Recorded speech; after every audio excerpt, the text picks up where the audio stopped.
Welcome back to Dinkoos kitchen. നമുക്ക് ഇന്ന് ഇവിടെ ഒരു കൊത്ത് ചപ്പാത്തി തയ്യാറാക്കിയാലോ. അതിന് ഞാനിവിടെ ഒരു 5 ചപ്പാത്തി എടുത്തിട്ടുണ്ട്.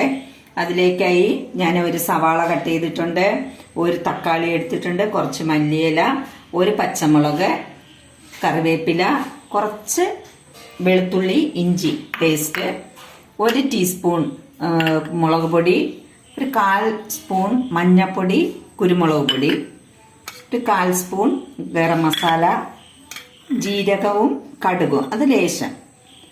മുട്ട വേണം, 2 മുട്ട എടുത്തിട്ടുണ്ട്, എണ്ണ, ഉപ്പ്.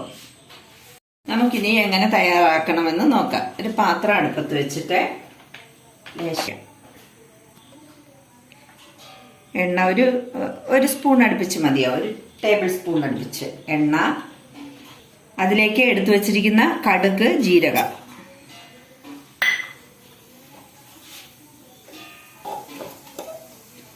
അതൊന്ന് ചെറുതായിട്ടൊന്ന് മൂത്ത് വരണം. ഇതിലേക്ക് കറിവേപ്പില, നമ്മൾ എടുത്തു വെച്ചിരിക്കുന്ന കറിവേപ്പില, പച്ചമുളക്,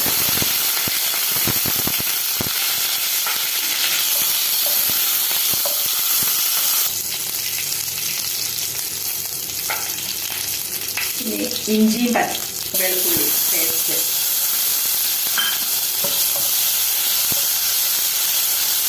ചൂടായി വരുമ്പോൾ അരിഞ്ഞു വെച്ചിരിക്കുന്ന സവാള. ഞാനിവിടെ 1 സവാള എടുത്തിട്ടുള്ളൂ.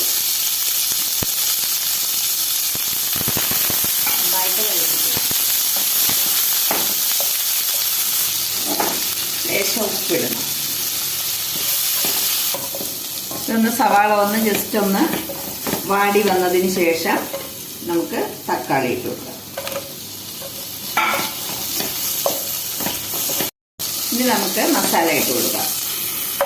എടുത്തു വച്ചിരിക്കുന്ന മുളക് പൊടി,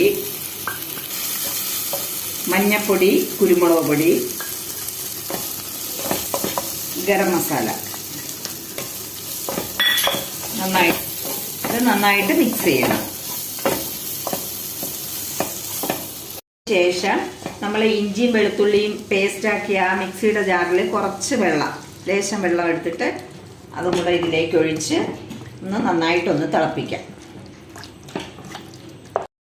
എടുത്തു വച്ചിരിക്കുന്ന 2 മുട്ട പൊട്ടിച്ചൊഴിച്ചു കൊടുക്കാം.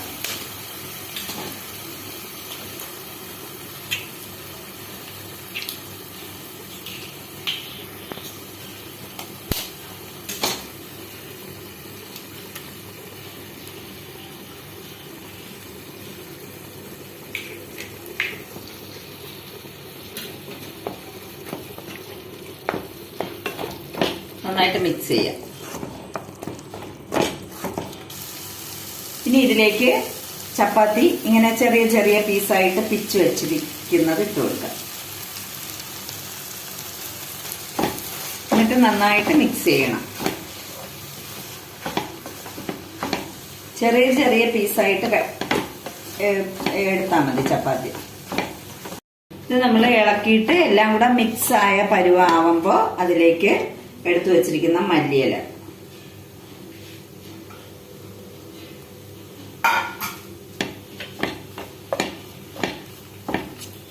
ഇനി ഫ്ലെയിം ഓഫ് ചെയ്യാം. അങ്ങനെ പെട്ടെന്നൊരു അടിപൊളി കൊത്ത് ചപ്പാത്തി ഇവിടെ തയ്യാറാക്കിയിട്ടുണ്ട്. വീഡിയോ ഇഷ്ടപ്പെട്ടിട്ടുണ്ടെങ്കിൽ ലൈക്ക് ചെയ്യണം, ഷെയർ ചെയ്യണം, സബ്സ്ക്രൈബ് ചെയ്യണം. ഓക്കെ, എല്ലാവരും ട്രൈ ചെയ്ത് നോക്കുകയും വേണം. Thank you.